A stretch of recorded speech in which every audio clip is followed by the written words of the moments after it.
Kartaca, 20 yıl süren 2. Pön Savaşı'nın bitişinden beri hayatta kalmayı öğrendi. Kılıcı kınına koydu, ticarete sarıldı, yaralarını sardı.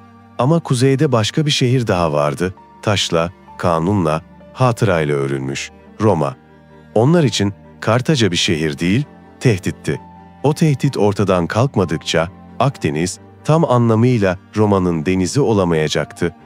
Senato kürsüsünde yaşlı Cato, konuşmalarını hep aynı cümleyle bitiriyordu. Kartaca yok edilmelidir. Kıvılcım nasıl savaşa döner? Milattan önce 201'de imzalanan barış, Kartaca'nın elini kolunu bağladı. Afrika dışındaki topraklar gitti, savaş gemilerinin çoğu teslim edildi, on binlerce talanton tutarında tazminat yazıldı.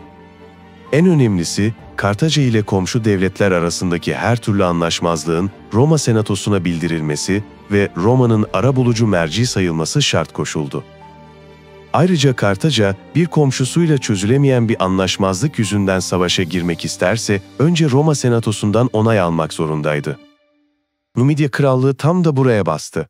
Sınır ihlalleri, baskınlar, arazi koparmalar yıllarca sürdü. Kartaca her seferinde Roma'ya şikayet etti, Roma ise sakın karşılık verme dedi. Sonunda milattan önce 151'de Kartaca dayanamadı. Büyük bir kuvvet topladı ve Numidya ile çarpıştı. Roma, ordunu dağıt dedi, Kartaca kabul etmedi. Kartaca ordusu savaşı kaybetti. İkinci savaşı da kaybedince Numidya ile yapılan anlaşmayla 50 yıl boyunca tazminat ödemeyi kabul etti. İşte Roma'nın beklediği an buydu, antlaşmayı bozdun ve savaş ilan edildi. Milattan önce 149'da Roma, 80 bin kişilik bir orduyla Afrika'ya çıktı ve ilk adımı savaşsız atmayı denedi. Kartaca'dan önce soylu ailelerin çocuklarından 300 rehine istedi, aldı. Ardından tüm silahların teslimini istedi, onları da aldı. Sonra asıl şartı dayattı. Şehri yıkacaksınız, denizin kenarında yaşamayacaksınız, en az 16 kilometre içeride yeni bir yere taşınacaksınız. Denizde doğmuş bir şehir için bu, bir ölüm fermanıydı. Kartaca, artık yeter, dedi, kapıları kapatıp direnişe geçti. 3 yıl sürecek kuşatma böyle başladı. Kuşatma, akıl, kürek, tuğla. İlk Roma komutanları işin kolay biteceğini sandı. Bitmedi. Kartaca hala üretkendi, hala denize bakıyordu.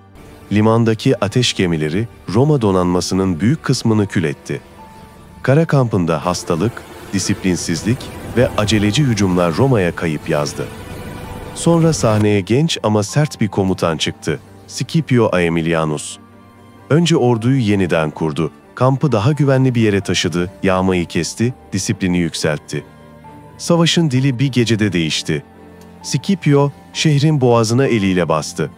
Kartaca'nın çift havuzlu ünlü limanı Koto'nun ağzını dev bir mendirekle kapatmaya başladı. Kuleler, iskeleler, koca bir taş dolgu duvar. Ama Kartacalılar boş durmadı. İçeride hummalı bir çalışmayla limandan denize ikinci bir kanal açtılar. Gizlice yeni bir filo inşa ettiler. Kanal tamamlanınca bir sabah ansızın dışarı çıktılar ve Roma'yı gafil avladılar. Gün boyu çarpıştılar. Akşam çekilirken manevrayı kötü yapınca gemilerin çoğu sur dibinde sıkışıp battı ya da ele geçirildi. Roma yine mendireğe sarıldı ve liman kıyısında sur seviyesine kadar yükselen büyük bir tuğla kule çıkardı. Kuleye 4000'e yakın okçu ve sapancı dizildi, surların üstüne kısa mesafeden cehennem yağdırdılar. Scipio aynı zamanda şehir dışındaki Kartaca saha ordusunu Neferis'te bastırıp dağıttı. Kartaca'nın elinde sadece şehir duvarlarının arkasına sığınmak kaldı. Şehrin içinde şehirle savaş. Milattan önce 146 baharı, Scipio, nihai hücumu liman yakasından başlattı. Duvar yarıldı. Bundan sonrası dümdüz ova değil, ev ev, merdiven merdiven, çatı çatı bir kıyım.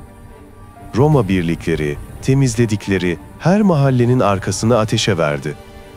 Duman, tuğla tozu, bağırış, 6 gün sürdü. Bir haftaya yaklaşan bu korkunç saldırının sonunda, Kartacalı bir delege heyeti Scipio Aemilianus'la konuşup aman diledi. Scipio yaklaşık 50.000 Kartacalı'nın canlarını bağışlayabileceğini söyledi. Ancak hepsinin Roma'ya başkaldıranlar olarak köleleştirileceğini bildirdi. Kartaca'nın adı kaldı, kendisi gitti. Şehre tuz serpilmesi anlatısı ise modern bir masal. Antik kaynaklarda yok. Ama sonuç açıktı. Şehir sistemli biçimde yıkıldı ve uzun yıllar yerleşim yasaklandı. Afrika eyaleti kuruldu, merkez Utica oldu. Klasik anlatılarda bir sahne daha yer alır. Kuşatma komutanı Hasdrubal teslim olur, kendisi ve ailesi için aman diler. Bunu öğrenen karısı kocasını lanetler, çocuklarıyla Eşmun tapınağına girer ve kendini ateşe verir. Roma yazarları bu tabloyla Scipio'yu hem acıyan hem de kaderi gören bir figür gibi resmeder. Efsane payını bir kenara bırak, duygunun ağırlığı gerçektir. Bir medeniyet odağının göz göre göre kapatılması. Bu noktaya nasıl gelindi? Arka planın soğuk hesabı. Psikolojik etkisi. Roma, Cannae utancını unutmadı. Hannibal'ın ateşleri bir kuşak boyunca zihinleri ısıttı. Bir gün yine denize bakıp geri dönerler korkusu siyasetin damarına işledi. Cato'nun delenda est ısrarı, bu toplumsal refleksi sürekli besledi. Jeopolitik etkisi, Roma, Akdeniz ticaretini tek kanunda toplamak istiyordu. Denize bakan, bağımsız ve zengin bir şehir bu plana aykırıydı. Kartaca ya Roma olmalıydı ya da yok olmalıydı. Senato ikinci yolu seçti. Savaşın içindeki küçük büyük anlar. 1. Rehineler, silahlar, sonra taşının. Roma'nın aşamalı baskısı bir pazarlık değil, diz çöktürme planıydı. Önce 300 rehine, sonra tüm silahlar. En sonda denizden 16 kilometre içeride yeni yerleşim şartı. Bu son madde Kartaca'nın varlık sebebini hedef aldı. Hayat damarını kes. Şart açıklanınca şehir kapıları kapandı, kuşatma kesinleşti. 2. Kuşatma mühendisliği. Mendirek denize sürülen bir kama gibiydi. Kartacalıların açtığı yeni kanal ise ölmediğini kanıtlayan bir karşı hamleydi.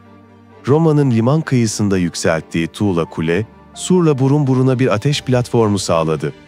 Kısa menzilli yağış, sur savunmasını eritti ve tırmanma kancalarına fırsat açtı. Neferis'te saha ordusunun dağıtılması, şehri dış yardımdan tamamen kesti. 3. Sokağın usulü, evler barikata döndü, merdivenler geçit oldu, çatıdan çatıya kurulan tahtalar köprüye çevrildi. Roma, dar sokaklarda açık hat yerine küçük hücum kümeleriyle ilerledi. Arkayı yakarak koridorlar açtı, direnen hücreleri tek tek izole etti. 6 günün ritmini bu yöntem belirledi. 4. Sonuçlar. Bir şehir katledildi. Yaklaşık 50.000 kişi esir alınıp satıldı. Şehre tuz serpilmesi, yaygın bir modern anlatı. Fakat tarihsel dayanağı yok. Roma, toprakları bir süre yerleşime kapatarak daha etkili bir yok sayma uyguladı. 10 yıl geçmeden sahaya bu kez bir Roma kolonisi kuruldu. Colonia Julia Carthago. Ad aynı kaldı, ruh değişti. Rakamlar, kuvvetler, denge. 3. Pön Savaşı, iki dev ordunun meydan muharebelerinden çok, tek bir şehrin çevresinde örülen, deniz, kara ve mühendislik üçgeninde geçen bir kapanma hikayesidir. Roma ilk çıkarma için on binlerce asker ve güçlü bir donanma getirdi. Kartaca ise savaş öncesi teslim ettiği silahların yerine içeride üretimi yeniden kurdu, kalan gemi ustalarını gece gündüz çalıştırdı, surların üstünde mancınık ve skorpiyonları büyüttü.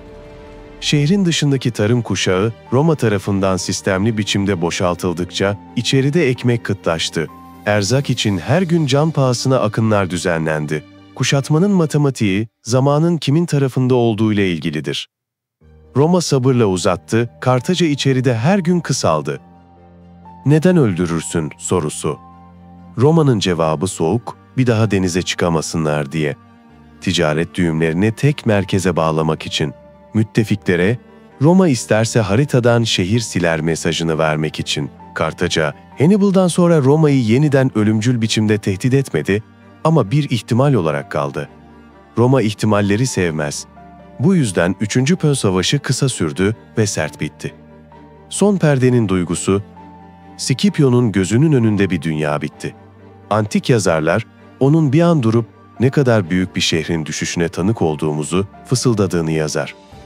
Haksız değiller. Kartaca yalnızca taş değildi.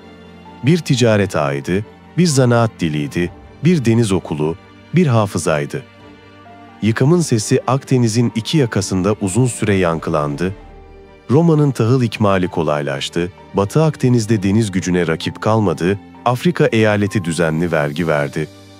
Ama bu parlak zafer, içeride yeni bir gölge büyüttü. Zenginlik, toprak düzeni, köle emeği ve ganimet üzerinden dönen siyaset, bir kuşak sonra Cumhuriyeti iç savaşlara sürükleyecek fay hatlarını besledi. Ve son cümle, 3. Pön Savaşı, bir şehri nasıl öldürürsün sorusuna verilen acı bir yanıttır. Hukukla nefesini kes. Diplomasiyle silahsız bırak, mühendislikle limanını kapat. Sokak sokak sök. Neden mi? Çünkü bir imparatorluk ihtimalleri sevmez. İzlediğin için teşekkürler. Serinin devamı ve kanalıma destek olmak için abone ol, bir beğeni ve yorumunu bırak.